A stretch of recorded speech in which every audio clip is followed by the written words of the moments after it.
Você ama seu filho. Disso eu não tenho a menor dúvida. Mas às vezes você se pega gritando, ameaçando, falando coisas que depois te fazem se sentir arrependida e culpada. E quando tudo se acalma, vem aquela pergunta: por que eu fiz isso de novo? Eu não queria reagir assim. Se você já passou por isso, eu quero que saiba, você não está sozinha. Hoje você vai entender o que realmente está por trás dessas reações e isso pode transformar sua forma de educar para sempre. Vamos lá. Idealmente, o lar é um lugar onde a criança deve se sentir mais segura, onde ela pode ser ela mesma. O lar deveria ser um porto seguro. Se você teve isso, você internalizou essa sensação de estar segura, se sentir amada, bem-vinda, querida, aceita por ser quem você é. Isso coloca uns óculos que te ajudam a ver a vida de forma positiva, que tudo vai ficar bem, que mesmo nos momentos difíceis, eles vão passar, que você não tá sozinha. No entanto, muito provável que você tenha crescido em um lar com alguém gritando, ameaçando, batendo, descompensado emocionalmente, ou simplesmente ausente, seja emocionalmente ausente ou que realmente não estava ali, te dando a atenção que você tanto precisava e merecia. Em diversos momentos você se sentiu rejeitada, criticada, ignorada, comparada, sentiu que as necessidades de todo mundo vinham antes das suas, e era seu papel aceitar isso sem reclamar, ou você era uma criança sem educação e mal agradecida. Você se sentiu um peso em diversos momentos, que não era importante. Talvez você até mesmo sentiu que o humor e a felicidade dos seus pais eram sua responsabilidade. Você pisava ali em ovos em casa. Talvez tenha crescido acreditando que não podia fazer nada de errado, que precisava ser perfeita para ser amada. Talvez nunca te ensinaram a lidar com seus medos, angústias e inseguranças. Quando você tinha uma crise de choro, você ouvia que estava exagerando, que não tinha motivo nenhum para estar tendo aquela reação, que até iam te dar um motivo para poder realmente chorar. Tendo uma infância assim, é como se colocassem um óculos que fizessem você ver a vida de uma forma mais negativa, que tudo está um passo de dar errado. Os momentos difíceis não vão passar nunca, que você não pode ser você mesma ou ser abandonada, que você é um peso, que é seu papel fazer todo mundo à sua volta feliz, que você não merece tempo para cuidar de si, que você está sozinha. Essa parte de você, que talvez você nem percebesse que existia até eu falar meio segundo atrás, tem muita influência nas suas atitudes como mãe. Essa parte da sua personalidade, que está ferida, que foi muito machucada na infância, influencia como você age e reage hoje. E sabe o que acontece quando você se sente frustrada com o comportamento do seu filho? Essa parte da sua personalidade que está ferida e machucada, que mora em você, assume o controle. Essa parte de você grita porque não se sente ouvida. Como você não foi ouvida quando era criança? Ameaça, assim como fizeram com você na sua infância. Essa parte sente que vai perder o controle e age a todo custo, com todas as armas, mesmo se elas forem ruins, para tentar recuperar esse controle. Pois, se você controla tudo, existe uma chance menor de você sofrer, de ser menos vulnerável. Você talvez brigue muito mais com a sua criança quando tem plateia, porque você continua buscando dos outros a aprovação que talvez nunca tenha chegado pela sua mãe, pelo seu pai. E aqui eu queria abrir um parênteses. Pare de buscar essa aprovação eterna. Como consequência, você continua se ferindo porque a aprovação não vem. Só que agora você também vai ferir e, sem querer, traumatizar sua criança no processo. Por favor, entenda, você não faz isso por mal. Essa parte de você que está ferida e machucada, que ainda está congelada lá na sua infância, só está tentando se proteger da dor antiga, de tudo que você viveu desde a sua infância, que ainda está aí dentro. Exemplo prático. Vamos imaginar uma situação comum. Você pede para o seu filho guardar os brinquedos. 1, 2, 3 vezes, ele continua ignorando. De repente, você grita. O grito não é só sobre os brinquedos. É sobre sentir que ninguém te escuta, que você fala e não tem valor. Talvez essa sensação te acompanhe desde a infância, quando você precisava falar baixo, ser boazinha, não incomodar, ser invisível. E agora, sem perceber, você revê toda essa dor, só que no presente. E o seu filho, sem querer, ativa essa dor. O problema é que a gente tenta corrigir o filho, sem cuidar da ferida que está sangrando ainda dentro da gente. Só um detalhe, os comportamentos que são irritantes em uma criança são admirados em um adulto. Por exemplo, uma criança perseverante, que continua pedindo a mesma coisa, ela quer fazer a mesma coisa, não importa o número de vezes que ela ouviu não. Isso é irritante. Agora, um adulto perseverante é admirado. Então, cuidado para não sufocar uma característica que agora é irritante, mas ela será necessária e admirada no futuro. Agora, eu quero que você pegue um papel ou anote no celular mesmo. Escreva o que mais me tira do sério na maternidade. Pode ser quando seu filho grita, te desafia, não obedece. Agora, escreva a segunda pergunta. Essa situação me lembra algo da minha infância? Talvez você lembre de quando ninguém te ouvia, ou de quando você foi punida por errar, ou por falar algo, ou de quando você se sentia sozinha, mesmo cercada de adultos. Ou você só está repetindo o que viveu. Perceber isso é o primeiro passo para sair do piloto automático. Você não é uma mãe ruim, você é uma mulher com uma história. E quanto mais você entende essa dor que você tem em si, mais liberdade você tem de educar com consciência e não por repetição. Repetindo o que viveu, fazendo com o seu filho o que fizeram com você, fazendo o seu filho viver o que você viveu. Eu sei que esse é um dos seus maiores medos, ter a mesma reação da sua mãe, a mesma reação do seu pai com a sua criança. Eu espero que tenha ficado claro que em nós existe uma parte que foi ferida e é acionada quando nos sentimos inseguras e não ouvidas. Mas hoje, eu quero te lembrar de uma verdade que talvez você tenha esquecido. Você também tem dentro de si uma parte leve, forte, segura. Talvez ela esteja embaixo de algumas coisas aí dentro, mas ela existe. Uma parte que confia, que ama, que é capaz de se posicionar com firmeza e afeto. O fato de você estar assistindo esse vídeo é prova que essa parte existe, pois você sabe que não tem como continuar educando da forma que você vem fazendo. Essa parte é o que eu vou chamar de eu sábio. É a sua versão que age com virtudes. E é essa parte que pode mudar tudo na sua maternidade. Quando aquela parte da sua personalidade que foi tão ferida, abandonada na infância, assume controle, você grita, ameaça, se desespera. Mas, quando a parte do eu sábio assume, a gente consegue educar com presença, firmeza, amor e calma. O eu sábio nos dá direção. E você pode acessar o eu sábio mesmo nos dias mais difíceis. Imagina a cena. Seu filho está chorando porque ele quer um doce antes do jantar. Sem perceber, repetindo os padrões da sua infância, a parte ferida da sua personalidade quer dizer: você só reclama, eu não aguento mais. Você não vai ter doce hoje, nem doce amanhã. Mas o eu sábio respira fundo e responde: filho, eu entendo que você quer doce. Esperar é difícil mesmo. Agora é hora do jantar. Assim que terminarmos o jantar, a gente come o doce juntos. Outro exemplo, você explicou para a criança que ela tinha 30 minutos de TV. Ao final dos 30 minutos, você desliga a TV e a criança começa a gritar. A sua parte ferida quer gritar de volta. Se você ficar reclamando desse jeito, nunca mais você vai assistir TV. Você é muito mal agradecido, você é muito mal educado. O seu eu sábio respira fundo e responde: eu sei, você quer assistir mais TV. É difícil parar algo que gostamos muito, mas precisamos fazer o certo.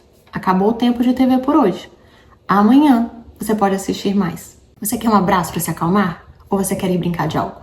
Veja bem, você não cedeu. Você foi firme, as regras foram mantidas. Mas você também foi acolhedora.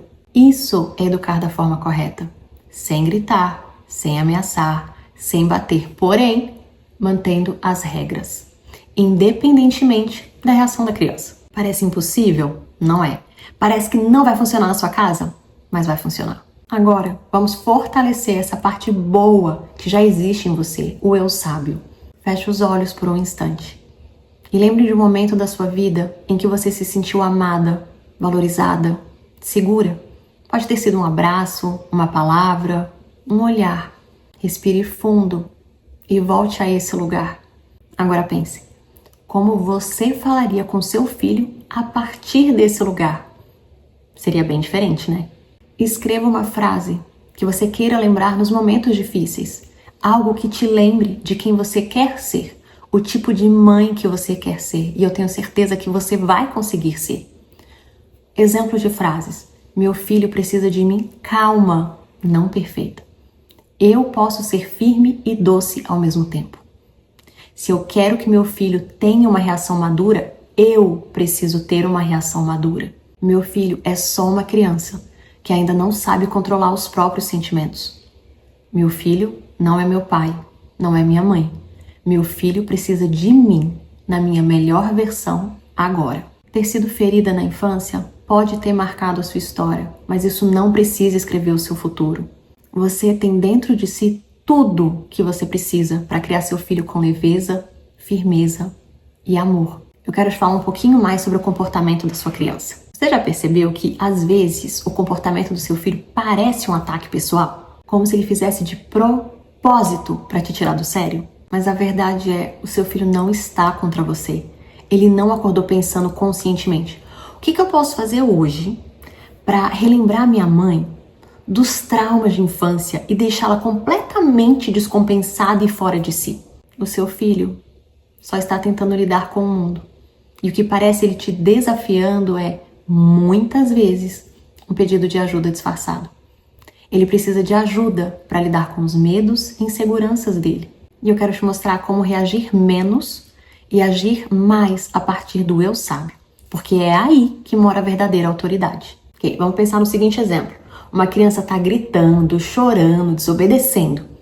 Ela não está sendo má, ela está desregulada emocionalmente. O cérebro infantil ainda não sabe lidar com frustração, com espera, com limites. Se você está aqui, você também tem essas dificuldades, não tem? E sabe por quê? Porque não te ensinaram na sua infância. Não tem como você saber algo que nunca te ensinaram. E sabe o que a sua criança, que está desregulada emocionalmente, precisa? De um adulto regulado, de um porto seguro. Vamos lá, um ponto muito importante. Sinta-se infinitamente abraçada. Se você não teve esse adulto regulado na sua infância, se você não teve esse porto seguro, se ninguém parou para poder te ensinar, se você, criança, se sentiu responsável pelo humor da sua mãe, do seu pai, se você cresceu pisando em ovos, pois nunca sabia se o dia seria bom, ruim, se você cresceu se sentindo um fardo, um peso, que tudo era sua responsabilidade, sinta-se infinitamente abraçada. Voltando ao exemplo. Lá está a criança desregulada emocionalmente, mas a mãe reage com grito, com raiva, com ameaça. É como se a criança dissesse: socorro, eu tô me afogando. E a mãe: para de se afogar agora ou você vai apanhar. Não funciona. A criança não sabe nadar. A criança não sabe se autorregular. Ela está te pedindo ajuda para se autorregular e lidar com as emoções que estão grandes demais agora. O que funciona é uma mãe presente, firme, que não muda as regras, mas que está emocionalmente disponível e calma. E isso só é possível quando você age a partir do seu lado eu sábio, não daquela criança que ainda existe dentro de você, ferida, que não foi ouvida ou amada como precisava e merecia. Vamos dar um exemplo. Seu filho joga tudo no chão quando você diz não. A reação automática seria: você tá de castigo, eu vou jogar os seus brinquedos fora. Todos. E se você fizer isso de novo, você vai apanhar. Mas a resposta consciente, sábia, é diferente. Você respira fundo e diz: eu sei que é difícil ouvir um não, mas jogar as coisas é errado. Vamos pegar. Se você não consegue falar isso, o melhor seria falar: mamãe vai ali beber água e eu volto quando eu me acalmar. Você quer água? Eu já volto aqui para te ajudar a lidar com essa raiva. Isso não é permissividade. Isso é ensino. Quando você estiver calma, você vai conseguir rever as regras com a criança. A criança vai estar calma. Aí sim, ela vai conseguir guardar os brinquedos. Uma coisa de cada vez e ao seu tempo. Quando você educa da forma correta, você ensina seu filho a se regular com o seu exemplo. Neste exemplo, você percebeu que você não estava bem e que se você ficasse, você ia começar a gritar, ameaçar e bater. Você saiu do cômodo por segundos e voltou mais calma. Você não falou, nem fez algo que pudesse traumatizar a sua criança, criando lembranças negativas da infância. Até mesmo criar uma voz lá na cabecinha dela, falando para ela que ela é inadequada, que ela tem algum problema muito sério com ela, que ela não faz nada certo. A partir de hoje, lembre-se do seguinte: se você Não tem nada de bom para falar. Se você não vai conseguir falar de forma calma, por favor, não fale nada. Não deixe essa parte mais ferida vir no automático. Respire fundo, se acalme, regule suas emoções. Somente então você educa a criança. Agora eu quero te propor um exercício simples, mas ele é muito poderoso. Eu chamo de desafio dos 3 segundos. Toda vez que seu filho fizer algo que te tira do sério, antes de você reagir, pare. Respire, conte até 3 e se pergunte: qual parte de mim está querendo reagir agora? A ferida ou a sábia? Só esse pequeno espaço entre o estímulo e a resposta já pode mudar tudo, porque ele te traz para o presente, ele te tira da infância, ele te tira lá daquele lugar de trauma e te traz para o presente. Você começa a agir por escolha e não mais por impulso, não mais repetindo o que você viveu na infância. E quando você muda a sua reação, o seu filho também muda a forma de se comportar com o tempo. Como? Porque ele vai aprender com você. Eu quero te dar mais 2 estratégias. Quando você perceber que está perdendo a paciência, fique em silêncio e conte 10 objetos verdes, onde quer que você esteja. Outra opção, se dê um abraço. O nosso cérebro consegue fazer algumas coisas ao mesmo tempo, mas ele não consegue focar muito bem em 2 coisas ao mesmo tempo. Ou ele vai ficar com raiva, ou ele vai contar os objetos verdes. Ou ele vai ficar com raiva, ou ele vai sentir o seu toque nos seus braços. Essa estratégia do abraço, ela fica mais forte ainda se você pensar: eu estou abraçando a minha parte da infância que sofreu abandono, que foi exigida a perfeição. Meu filho não é o meu pai, meu filho não é a minha mãe. Ele não tem ideia do tanto que isso me lembra, o tanto que sofri, mas eu posso quebrar o ciclo e não fazer com ele o que fizeram comigo. Pode até parecer estranho se abraçar e pensar nisso, mas você entende que é melhor se abraçar e pensar isso do que a sua reação automática atual? Você também percebe que a sua reação automática de gritar, ameaçar e bater, ela não é proporcional? Pensa comigo. Em qual mundo faz sentido alguém gritar, ameaçar ou bater em uma criança porque ela não guardou os brinquedos, não trocou de roupa na velocidade que você queria, porque ela continuou pulando no sofá? Você está reagindo com a força de todas as vezes que você pediu algo para os seus pais e ouviu um não. Não se sentiu ouvida, se sentiu desamparada, se sentiu insegura, sem saber o que fazer ou a quem recorrer. Entendeu? O comportamento da sua criança é o gatilho que abre as comportas e vem a enxurrada de dores que você sofreu na infância. Então, da próxima vez que a sua criança te desobedecer, lembre-se de se perguntar: qual parte de mim está querendo reagir agora? Essa parte ferida ou o eu sábio? Quem eu vou deixar tomar a frente? A parte de mim que foi ferida e vai ferir a minha criança e ela ficará traumatizada assim como eu fiquei? Ou a parte de mim que sabe o que é certo a ser feito e vai dar uma infância incrível para minha criança? Você não precisa ser uma mãe perfeita, mas você pode ser uma mãe sábia e calma. Aquela que reconhece suas feridas, procura a sabedoria que tem em si e educa da forma correta. O passado influencia, mas não define. Eu vou repetir. O passado influencia, mas não define. A chave está em reconhecer os padrões e escolher um novo caminho. Porque sim, é possível educar sem gritar, sem ameaçar e sem bater. Com firmeza, amor, leveza e calma. Você pode romper o ciclo. Você pode ser a mãe que queria ter tido. E no Educando pra Vida, eu te mostro como.